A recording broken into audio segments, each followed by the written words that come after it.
So again, this is Micah Mosier. I'm the Client Development Manager here at Twin State. So I want to welcome everybody. It's 8 o'clock in the morning. It's going to be a beautiful day, and we have a good audience. So the goal of today is to really go through either getting started, or if you're already doing e-commerce on your websites now, how to optimize and what to think about as far as a strategy to either be more sticky, to have a higher conversion rate, as well as compete with competition right now, because with COVID, which we're going to talk a little bit, has really changed the game in our buyers and how we all as consumers consume products and what we expect when we do that digitally.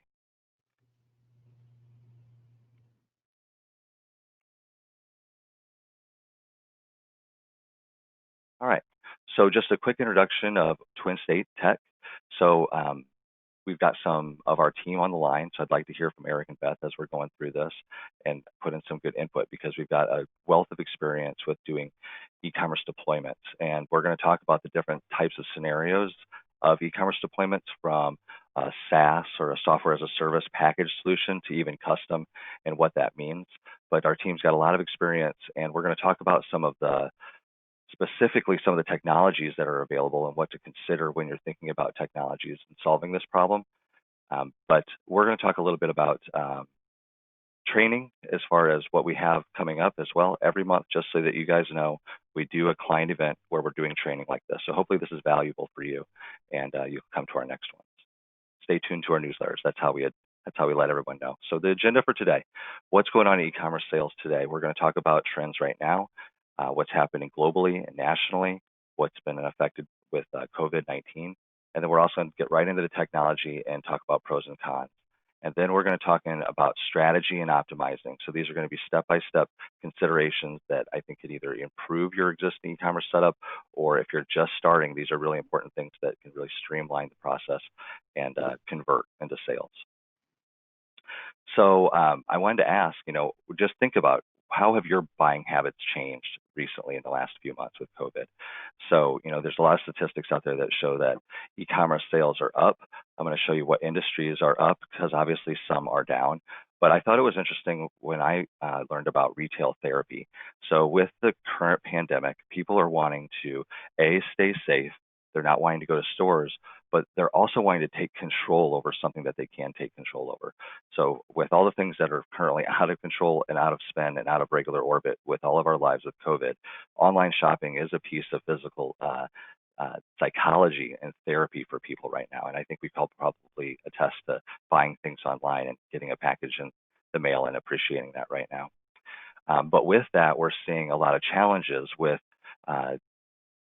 specifically with consumer so I'm going to talk about B2C, which is business to consumer selling, but with brand loyalty. So I think we've all experienced right now an exchange, an e-commerce purchase that went bad, and that can leave a bad taste in customers' mouths and actually affect your brand loyalty. So if you're going to be doing online sales, we want to make the experience positive for our customers. We're going to talk about specifically what steps we need to do that. So along with the strains on e-commerce, we're seeing buying trends. So this is specifically B2C. So this is consumer sales. So you might not find your industry on this graph, but you can see that there are an increase significantly in what you'd expect: medical sales, right? Baby products. Now there is a psychology going on right now where people are really focused on purchasing things in a mentality of the COVID epidemic. They're wanting to stockpile, they're wanting health products, they're down on luxury items, but this consumer psychology is that they do want to buy and be prepared. So people are buying online for those reasons. Now, when we think about B2B, so this is business to business, these are people like customers like MA Ford right now selling to distributors, or if you're selling directly to businesses online. This is important. I think this is, from previous COVID-19, what you were seeing was what was important to customers was that, that sales interaction. a traditional sales interaction with a salesperson. And now what we're finding after COVID, that we're really wanting, from a customer's perspective, they're wanting more of a digital enabled sales interaction. So that means, payment processing online. That means getting their discounts. So if you have a portal that has specific pricing for a customer, that's what people are looking for right now, the convenience, and then also that digital presence and ease. Now, I don't know everyone on the line, but if you're thinking about what's happening globally, there is an opportunity for you to sell internationally. And we'll talk about lightly, unless this is important, someone can speak up. We'll talk lightly about what it takes to sell globally, and what challenges there might be, or how to even discover a little bit if you are already unknowingly gone global. So here's a quick reference to a Google Analytics report that you could get if you are paying attention to your website traffic. I can see here that we're getting a lot of hits from France. I might want to look and see what it takes to sell our products in France.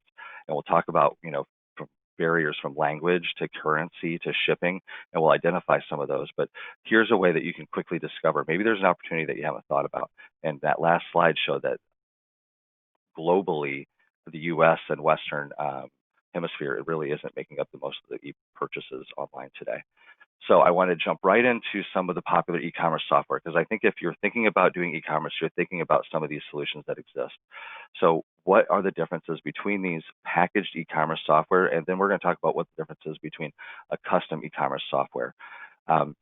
These are the most popular. The pricing is completely irrelevant in this slide because these are their base packages. From there, there's layered on, modules that you'll typically need. But we're going to talk about just as a whole, these are what we're going to call a packaged e-commerce software. Most of these can be software as a service, so you're paying a monthly fee, and all of those have different advantages and some disadvantages. So these are the most popular. You can kind of see some of the pros and cons of each. And here's a little bit of a statistic of what is most popular. So from the people that are on the line, we do a lot from a Twin State perspective with WooCommerce, because a large majority of our websites that we build are in WordPress. So 70% of the web right now that's using a CMS is using WordPress. It's open source. WooCommerce is an open source e-commerce plugin to WordPress that is very popular. You can see the statistics here. And it has a lot of flexibility as well. But there are others, and those others are the packaged solutions. So let's talk a little bit about those. If you're considering a packaged e-commerce solution, what it would be an advantage? Well, agile marketing would be something that you could expect from one of the packaged players. And what that means is it's really a strategy to help you capture the sales journey and then remarket to them. So if you have abandoned carts, or if you have a product that gets bought and then you want to follow up with an email that talks about another product that they might be interested in, or an upsell, that's what sometimes you can get from these packaged solutions that's already built in. If you want to think about API and backend integrations, well, there are a lot of built-in integrations already with the e-commerce platforms that are packaged, but there's also some limitations with that. So if you have either a custom ERP or an ERP package that manages the manufacturing and distribution process, you'd want a e-commerce solution that is going to bolt into that, and that would be for either payment, invoices. It could be to manage your product information, so the pictures of your system, of the products that you're selling. It could also manage shipping and inventory. So all those things are really important when you're thinking about, well, could I fit into one of these packages, or do I need a custom solution? One of the potential disadvantages of a package solution is platform lock-in.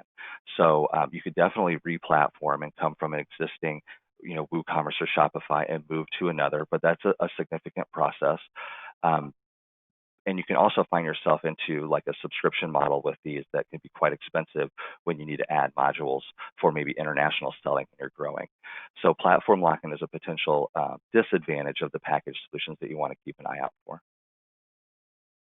Now, some of the popular e-commerce softwares are going to have what would be a web page front end, so that you could have a page for your e-commerce site that maybe tells a little bit about you and your business. But there are some limitations with what you can get from those packaged CMS or web content managers. Here's an example from a popular WooCommerce, I think this is Shopify, but you can see that here the URL is a Shopify URL, which could have some SEO implications if you're wanting to have a similar domain throughout your regular website as well as your e-commerce site. Some other CMS limitations that you'll find within these package softwares are going to be that there really aren't for publication of your information, right? Like it might do a blog, but if you're wanting to do any kind of video or really deep content marketing, you're going to find limitations in the packaged e-commerce solutions. So that's where you might want to use a WordPress site with a WooCommerce plugin or something like that to solve that. So now let's jump into planning and optimizing either a brand new e-commerce site or an existing commerce site that you're working with right now. So we're going to go through the buying journey and what customers are going through, what we all are going through. Put yourself in the shoes of a buyer here. UI UX is user interface and the user experience. So we want to take them from beginning to end. We're going to define the products that you're wanting to sell and give you some ideas of where you might be able to be more sticky with customers, or also how you need to sort and categorize so that you could do some of those upsells and make recommendations. And then some of the complexities and unfun stuff around tax. But payment is the fun one. Tax is the least fun. And then we're going to talk about order fulfillment and shipping. And this is really going to be, you can sell things online, but depending on what it is that you're selling, it could really be efficient or it could be laborious depending how well you do it. So we're going to talk about how to make it easier, more effective, more cost efficient so that your online selling machine is a well-oiled and cost-effective sales tool. So first I want to talk a little bit about the user experience. So when we're thinking about the purpose of your website, I want to talk about what is the intent of your website. Some websites are built and intended to only sell. Some websites are intended to tell a story, and then on the side they might have some product pages. But think about how you design your website from what its goals are from your business. So an outlining and architecture is really going to help you manage the framework of your website. So this is a sample behavior flow report from Google Analytics. And what I'm looking at here is I can see the flow of traffic into my website. So these are landing pages. These could be ran from campaigns, but you can see where they're falling off as well as where they're tracking. So if you're already selling or you have a website now, this is something that you can get, and we can help you with this from Google Analytics to track the behavioral flow through your website. And these are things you're going to want to keep an eye on as you're improving your existing e-commerce site right now. So what will you be selling online? This is important because you might already think about what you're selling right now or what you think you want to sell about, but there might be some opportunities for you to create some new products for your e-commerce. And those folks that have been really successful in all of this COVID had pivoted and done something unique with selling online. So like the pizza parlors that, people weren't having pizzas delivered as much. They wanted to keep their workers safe. So they pivoted and they sold pizzas online as a packaged, unbaked product. That was something new that got spun up that sold really well with pizza parlors. And then they didn't have to spend the time running it through the oven. They just got the dough right out. So let's think about something new or how to improve what you're selling. So products that ship, electronic products and services are all different categories of what you could be selling, and you can blend this in through your through your offering online. So I have a sample here of just a digital delivery. So if you have great content, maybe you want to deliver this digitally, and this is really easy and it can be automated. So there's no inventory to keep track of here. It's a digital delivery of a report in this instance. And what I want to show you here is through the website framework, here I'm asking for the ADA compliant website that needs to be scanned. If you can capture the information that you need through your journey, your buyer journey, it's really easy for you to deliver the product right away back to them. And me as the buyer has a really nice experience. Now, if you have inventory, we're going to talk a little bit more about that later. So the amount of products or services. So how many products or services you're going to have for sale is really going to define what you might fit into from either a packaged or a custom e-commerce type of solution.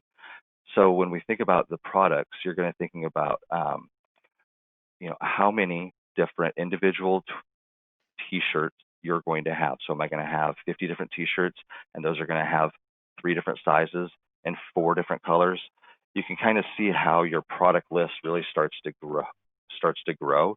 And you want to keep that in mind because you don't want to underbuy one of these packaged solutions because you'll find that it will not be cost effective later on down the road.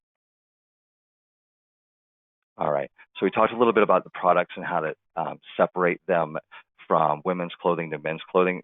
Think about your categories. And when we work with customers, we strategize this in a spreadsheet. But why this is important is I might be looking for a blue shirt, but I don't care if it's men's, children's, or women's. Or I might be looking for a size medium in men's, and I don't care what kind of shirt it is. Having those things frameworked out is going to be really instrumental in getting your customers to the right product by categorization. So here's a sample of Lewis Machine. I think that they have a really nice graphical way of categorizing their products, right? So here you can see their defense rifles are categorized by caliper or also by the modality of the firearm itself. So an interesting way to get consumers to the right products and then also cross sell and shop, right? Because that's what we want them to do is if they're interested in one thing, maybe they'd be interested in another or upgrading to that next level so that the product category that they buy is even bundled, which we'll talk a little bit about how to do that too. So when we talk about product customization, this could be a bundle, right? So maybe we want to sell a product at a discount, which is during COVID, most of the online sales that has been successful has included a discount. But if you're wanting to create custom packages so that maybe you're upselling and that package is at a greater discount, but they're getting more products from you, you can create custom packages like that. So here's kind of a unique, very complicated package where, if you have classes that you want people to sign up for, this is an opportunity where you could have through that buying journey, customers are signing up for custom packages or even bundling together things. So I think we all realize that photography is going to be really important if you're going to try to sell anything online, right? So even a sample report that I had in that last example, or photos of the firearms where they zoom in and you can see the detail. But do you have photography right now? If you're right now selling online, look at your sales and maybe try out new photography and see if that improves sales. If you're not selling yet online, think about what photography you're going to need so that you can include that as part of your budget. So here's some shots of Isabel Bloom. This is their Christmas themed site. And what they did was they had some very nice photography that told a story that was for the customer buying journey during that season even. Now, other things to think about with photography is if you're selling products that are coming from a catalog, like you're reselling 3M products, like safety gloves and things that are pretty common, a lot of times you can connect into those product catalogs and bring their photography over, and that's a great way. And sometimes they're 360 degrees. But along those lines of photography, also think about video and how to, if you can link to video, it's a great way of showing your products. So this is M. Frederick. They have, the challenge of multiple products and categories as well as colors and sizes. But I bring this up because on the left, you can see that this is including accessibility. So as you're adding images, keep in mind that if you want SEO to be good, you're going to want alt text behind those images as well. So don't just think about a great picture, think about it structurally and how that's going to affect SEO. And it's quick and easy to do a scan of a website to see how your pictures are ranking with SEO and if they have the proper alt text and things to make them SEO compliant and SEO optimized. So this is an important piece, shipping. So there are a lot of different APIs and interfaces that you can connect to through existing shippers. So this could be UPS, FedEx. What they'll do is they'll make it very easy for you to be able to figure out shipping. But what you need to do as you're setting this up is you really need to think about how you're going to charge for shipping. So are you going to do a all-in-one shipping cost so that every product has a flat fee, or are you going to do it based on box or size or weight? There are things that you can do that make your e-commerce platform really efficient and a good investment. Is that if you have products being sold together, you can say, okay, product A, B, and C are bought together and they all fit in one box. Let's get them in one box and save on shipping. So that's an advantage for you as a competitive advantage because you've got a lower shipping cost than potentially your competitor, and your customer can take advantage of those benefits as well. Additionally, we have set up some custom shipping requirements so that if product 1, 2, and 3 would all fit in the same box, but product 1 has spikes or is something that would not be friendly to ship with products 2 and 3, you can even identify that and ship those in separate boxes. So think about the products that you have, the cost of the shipping carrier that you're going to be using, and you can play these guys. You can look at different ones and start to adjust for rates and things like that. And again, there's a lot of different options, so we can help you navigate which ones those are. So another custom shipping need that you might have, I think the Whitey story is interesting. You know, when you're shipping ice cream, there are some shipping strategies that you should implement, right? So don't ship on Friday if they're not going to be mailing things on Sunday. You don't want your ice cream to melt as it's sitting in the warehouse on at FedEx on Sunday. So we have some shipping laws, if you would, as you're creating packages. In their case, they have the ability to create packages, custom packages, and then the shipping will help the customers get that ice cream frozen at their doorstep. So also not fun and not totally sexy, but tax decisions. This is really important. And I'm going to, disclaimer right now, I'm not an attorney. We're not attorneys. If you have complicated taxation, be sure to use an attorney, but also it's probably time to consider a third party tax clearinghouse, if you would. So what these tax clearinghouses can do for you is actually when you're shipping a product to Iowa, Illinois, California, it can help you identify what the tax needs to be on those products. And if you're selling electronic products with e-delivery, or you're selling chemicals and fertilizer that might have taxes per county for like water runoff tax and things like that, it can get really complicated. So you need to think about this early on in your planning. But also it could be really cost effective to open up new geographies for you to sell in by not being afraid by the tax complexities, by using one of these third parties that can take that complexity out of it. There are complexities like, you know, in California, a Butterfinger isn't taxed the same as a Twix because a Twix is considered a cookie and a Butterfinger is a candy bar. So it can be complicated, but don't Well, let and it I'll also scare add, you. like Go ahead. certain states like California will be, you and your next door neighbor could have a different tax rate. Mhm. So some Exactly. states are very onerous to try to stay in compliance. So, and the other thing I remind people is we could spend all the time getting you in compliance, but tax laws can change all the time, and you're Mhm. spending all that extra time making sure that you stay in compliance. So that's why we do oftentimes recommend, especially if you have complicated multi-state tax nexus rules, use a Mhm. service that actually that's what they specialize in. They know when every state changes a tax rule, and then they'll work with us on that. Right. Um, but do not be afraid. I would say if there's an opportunity for you to go into a new market, let's check out and see what needs to happen, or even a new country. Okay, so this was an example of if you're going through the buyer's journey and there are specific regulatory requirements for your products. So here we're selling chemicals that might need an agricultural purchaser to have a regulatory compliance like verification code or a license number that needs to be inputted into the buying process before the product could be shipped. See, this is really important because this can improve the process for me, the buyer. Now I'm going to save my credentials with this commodity ag retailer. This is now, I'm sticky to this retailer because they have all the information for me to make repurchases. If I have a login now, I can now start to repurchase what I ordered last season. And this is where if you aren't offering this type of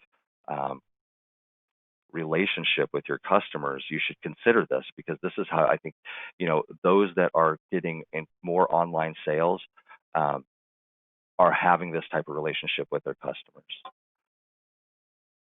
Okay, so this is the fun part. This is getting paid, right? So how do we get paid? How do we make money? How do we make it not cost too much to get paid as well, too? So setting up a merchant account, there are, again, a lot of different players in this space for a payment gateway.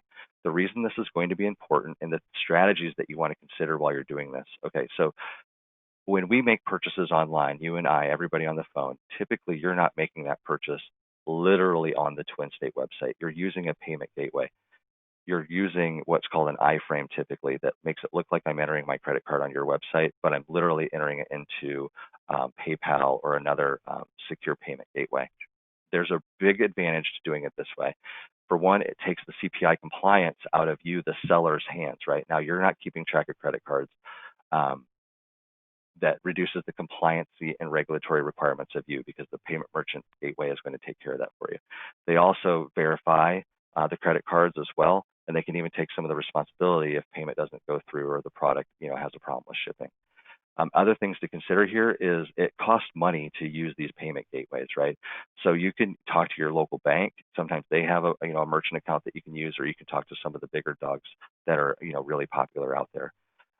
But you can, based on volume, negotiate these rates. So I would encourage you, if you are selling online right now, get competitive and see what the rates can be, because this is taking out of your margin of profit every time you sell something online.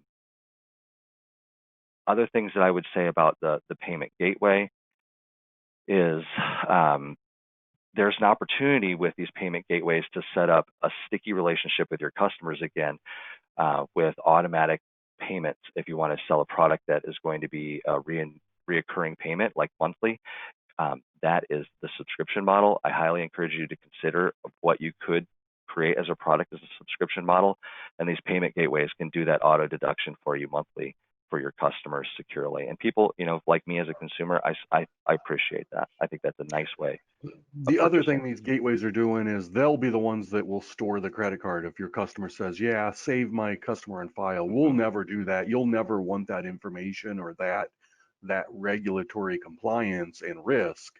So Hmm. the PCI compliance company will do that. And that's again that sticky thing that Micah talks about, because now the customer, he can do like one click checkout. He doesn't have to pull out his wallet, rekey his credit card information, his billing and shipping information, because all that will be Yeah. remembered. That's a good point, because I'm experiencing this right now. So I'm buying more online, and I'm trying some new places, right? Like the Amazon, the old tried and true. But why do I go to Amazon? Because it's got that sticky relationship with me. It's like almost like swipe buying. Shoot, my son can order accidentally on the Alexa. But I am trying some new places, and I'm even doing some buying through Facebook, which I sometimes am nervous about. But I do Mm-hmm. feel more comfortable because Google, and the way that it stores my information on my computer, auto-populates some of these things, which I feel, if Google feels that that payment processor is safe and wants to blow in my information, it's more convenient for me, but I also feel like it's a little bit more safe. So I am buying more from non-Amazon, Walmart, Best Buy type of stuff. Well, I've Um, heard the one risk with Facebook is a lot of times the business isn't prepared for the exponential growth that Facebook will provide. So I'm seeing a lot of companies, mhm. they got so much volume of sales they can't handle. I mean, it's a great problem to Yeah, have until you start getting bad publicity, because everybody on Facebook's like, they never sent it, I never get my stuff. And you're right. seeing a lot of that right now with these Facebook Oh sales yeah. going on. That's a perfect segue to where I'm going to go with how to avoid that. Okay, so You're welcome. this thank you. So this is just, I bring this up. This is Vera French's website, but you can see in the top right, it's donate to the foundation. Even if you're a nonprofit, or if you have a nonprofit or a foundation as part of your organization, um, think about e-commerce as also being taking payment or taking contributions or gifting. And there's usually a payment processor for those as well, for the donations. I just want to bring that up, or if you're on a board of of a nonprofit. Um, but there's usually an API there that we can take those in. And a lot of those nonprofit ones are going to be free or low cost transaction fees. So consider that. Okay, Hey, so Micah, go ahead.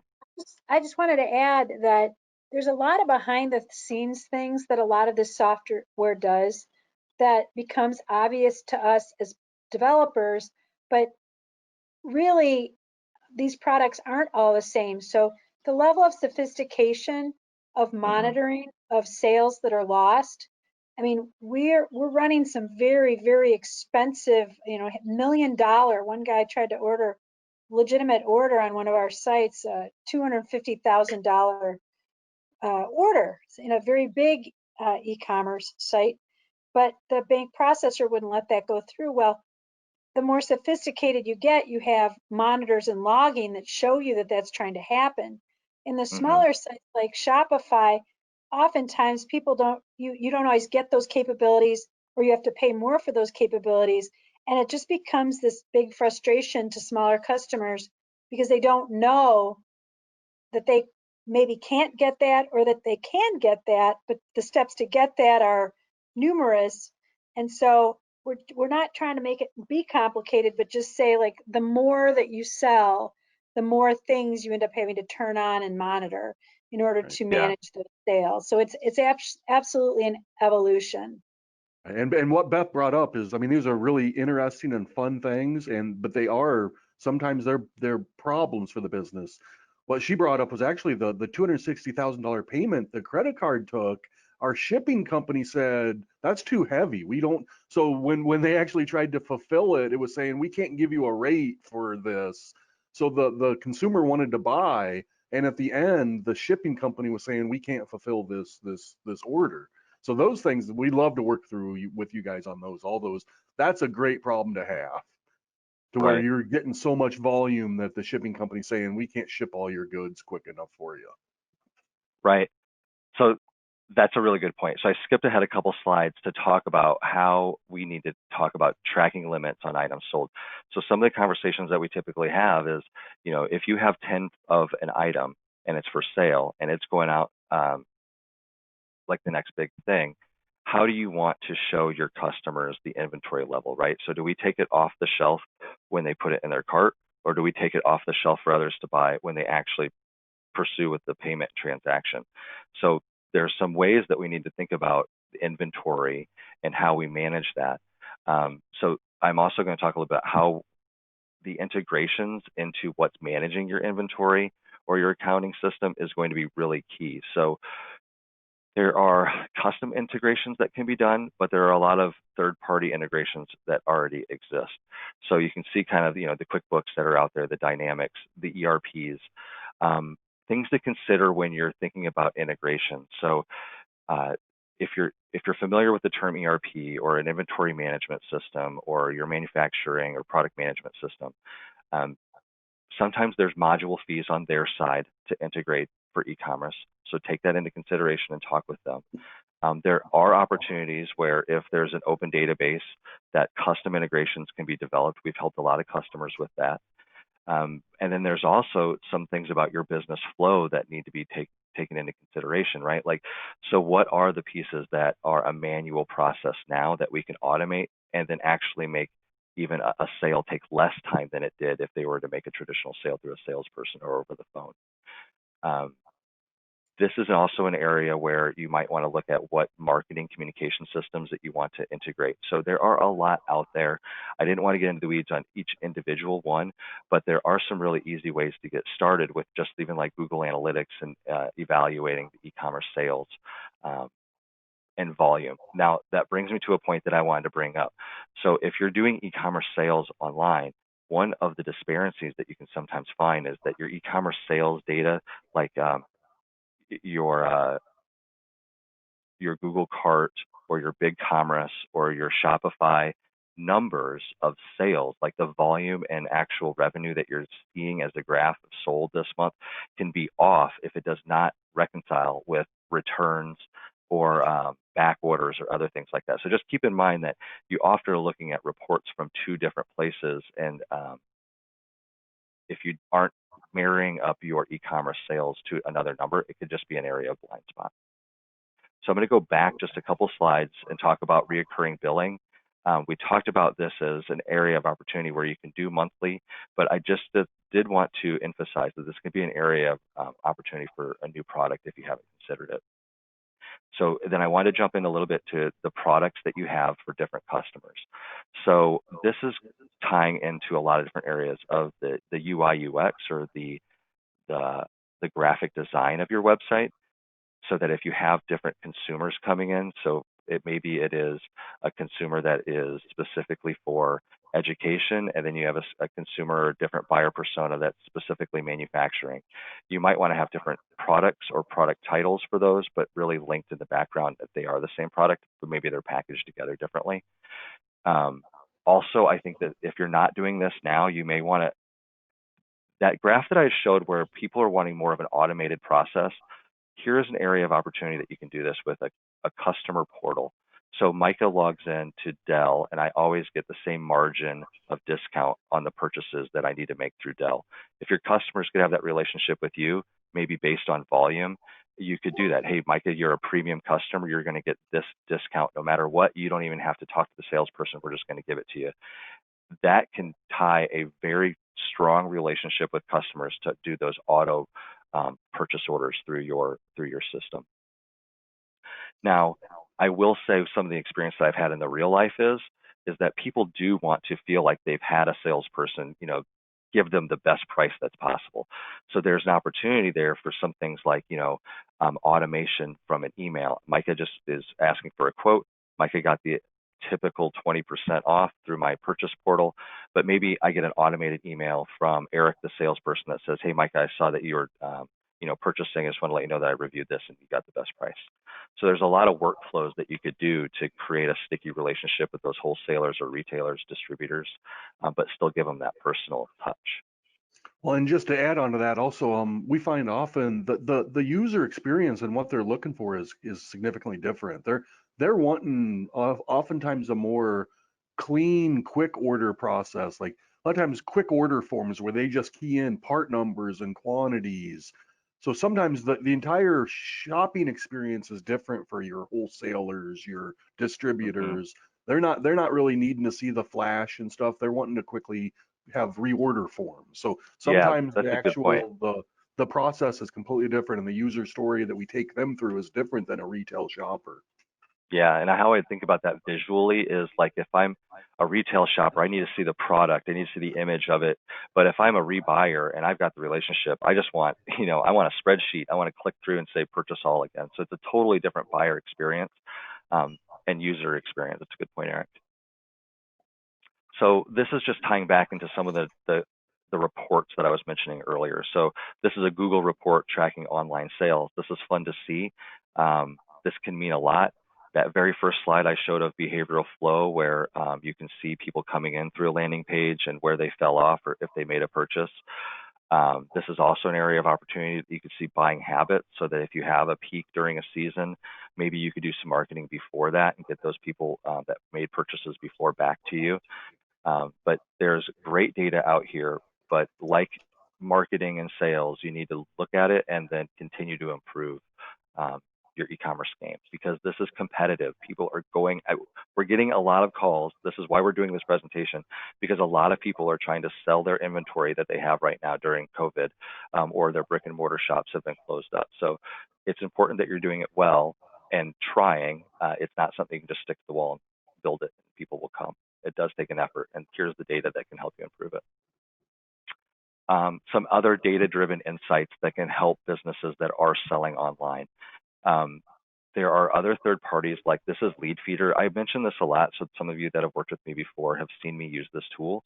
Others, so if you are B2B and you're selling to businesses, what this tool can do is watch traffic coming into your e-commerce site and say, hey, you know what, in this instance, the Indiana Department of Education came to Micah's purchasing page for ADA compliance, but they didn't convert, right? They didn't even fill out a contact form. I don't even know exactly who from that business came to my website, but I do know that they were interested and they looked at these pages and they spent this much time and they didn't convert. So that gives me an area of opportunity that if I want to, this is how cool this is, and you guys are experiencing this right now. If you go to a website like this and they know they'll stick a cookie on your computer, and the next thing you know, you're going to be searching something on Facebook or on a blog, and their advertisement's going to come up. That's the way this is working, and that's the level that people are getting to in this remarketing and e-commerce game. But the tools are there for you, and we can help you, and it's not difficult. It's just kind of knowing what your goals are, what's achievable, and then having a roadmap that continually optimizes those. Okay, now let's see how we're doing on time. It's 8:44. I want to leave some time for questions, so I have just a couple slides left to go. So hopefully this has been fun, and you guys are hearing some new things and some things that you can tweak. Another area that you may or may not be doing, but can be an opportunity for you to create that sticky relationship with your customers is an affiliate or referral program.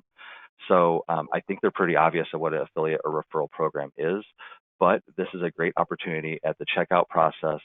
That coupon code. I always feel like when I am checking out and there's a coupon code and it's blank, then I'll go out and almost Google where a coupon code might be, right? So give your customers that gratifying feeling of having, a referral program or a coupon code.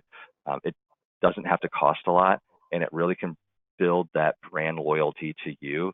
And again, 80% of 80% of closed business is actually made on a referral. So if I'm hearing it from a friend, I want to use that coupon code too.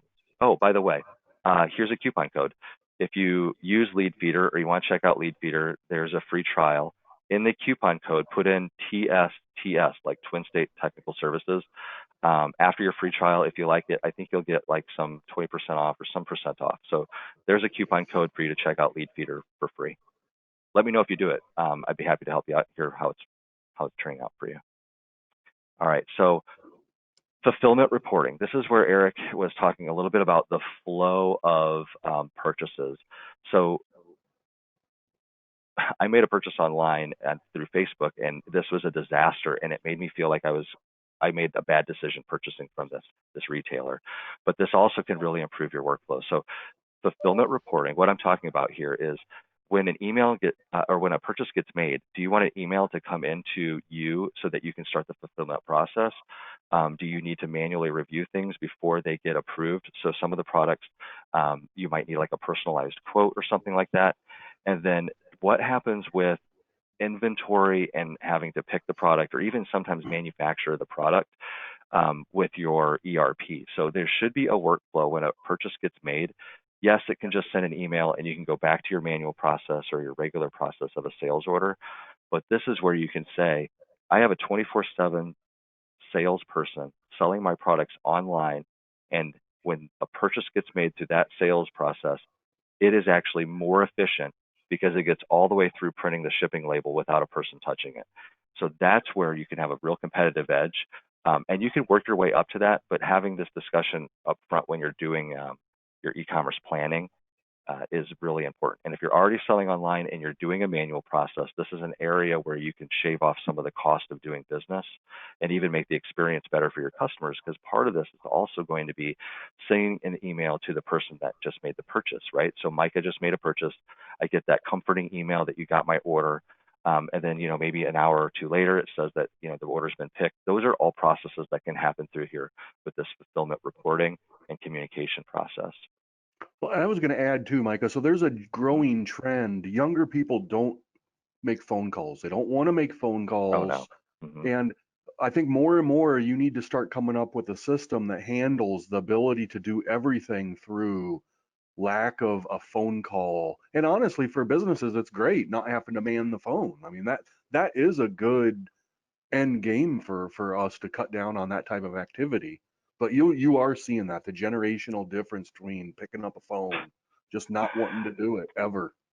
My millennial nieces, I told them I would buy them pizza for lunch if they would order it, and they wouldn't order it from a particular place because they didn't take online orders. And I said, well, just pick up the phone and call it. And they said, we don't pick up the phone and call and make an order.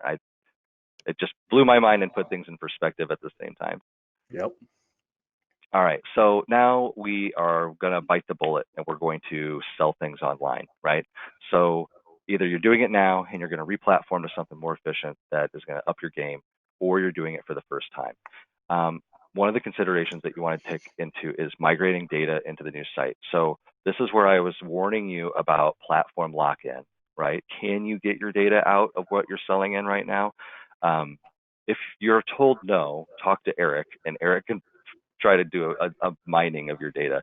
But optimally, we're going to get the data out of your old e-commerce site so that we can, if we want to, import that in to your new site. And this can significantly reduce the cost of replatforming. So if you can take your existing information and just migrate it over into a new platform that's going to be more efficient, more cost effective, better remarketing, that's an opportunity. There's also an area where you can import data from sources that you may already have. So like that product information management system or product catalog, we can import data in from there if there's pictures. And sales data, right? We want to match up and marry that we don't lose our numbers and KPIs, key performance indicators, in the migration. So the last thing, and these are somewhat of the technical sides of things, but if you're already doing this, these are things that you should be thinking about. Hosting your e-commerce site. These big players like the Shopify, they're going to want to do that. The disadvantage, again, is your domain could be different. But the things that you want to consider when you're hosting your e-commerce site is that it's online and then it's being monitored, right? So Beth gave the example of a huge order coming through an e-commerce site that we support. The system handled it fine, right? Like $1 million order wasn't different than a $200 order, but the system had a flag that it was too big. Monitoring that whole process of the system gave us an alert saying, hey, here's an irregular order, and we were able to take action and make sure that customer was taken care of right away. So hosting can be just keeping it online and up and running, but there are a lot of things that you want to consider as far as automatic monitoring and setting up backups and uptime is kind of a given, right? Everybody should be able to do that. There are more features that you should be interested as far as monitoring. And then host caching, this is a little bit technical, but you should be considering, caching a shopping cart at checkout sometimes can be good in some of the scenarios that we were giving because it's faster, but it can also, if you have customers that are, part of the buying process is that they're clearing out their cart or adding new products, that can be frustrating. So I think we've all experienced where you go back to a cart and it has old information in it, or it's got the quantity wrong or something like that. Well, and for a lot of people on the call, Micah, the managers will get especially frustrated because what'll happen is you'll update an image for a product, but then you'll go look and your browser will keep showing the old image and you'll think that maybe the software is not working when it's actually your Chrome browser just doesn't want to say, oh, an image changed. So we deal with that quite a bit, and it's a learning experience to learn all the tools to force your browser to refresh so you can confirm that you are now serving the new image or the new product description is now what other customers see. Because yes, for caching, browsers want to continue to assume that things didn't change and they just show you the same information over and over again. So, there's so much to consider as you guys are doing this, whether you're starting or you're optimizing. I just want to tell you, the first thing I was mentioning is the people that we have here at Twin State are really helpful and have got a lot of experience with like that type of level of, that's like once you're really getting moving, those are the things that you don't want to have happen. I want to go over quickly towards the end here. I don't know if anyone is doing international sales, but I just wanted to touch on it in case you're wanting to expand. So does your site need to be multilingual? Are you selling products internationally, or is your customer base maybe bilingual because you're selling, I don't know, maybe you have content that's training manuals that needs to come in multiple languages and you want to market to another language. Language and mistranslated or interpreted content on a website can really break the buyer's trust with you during the buying cycle, right? It could be that last minute, oh, the cart isn't in my language. I don't feel comfortable and I don't want to make a purchase. So this is possible. This can be done a few different ways with either plugins on the site. Some of this, the packaged product like Shopify have some switches in here that you could do some multilingual settings within your e-commerce platform. But just keep in mind, if you're wanting to break into some new markets, that could be a potential barrier. And then also accepting multiple currencies, right? So this is, if you think about it, it can maybe sound overwhelming and complicated, but some of these third parties do a really good job of doing the conversion.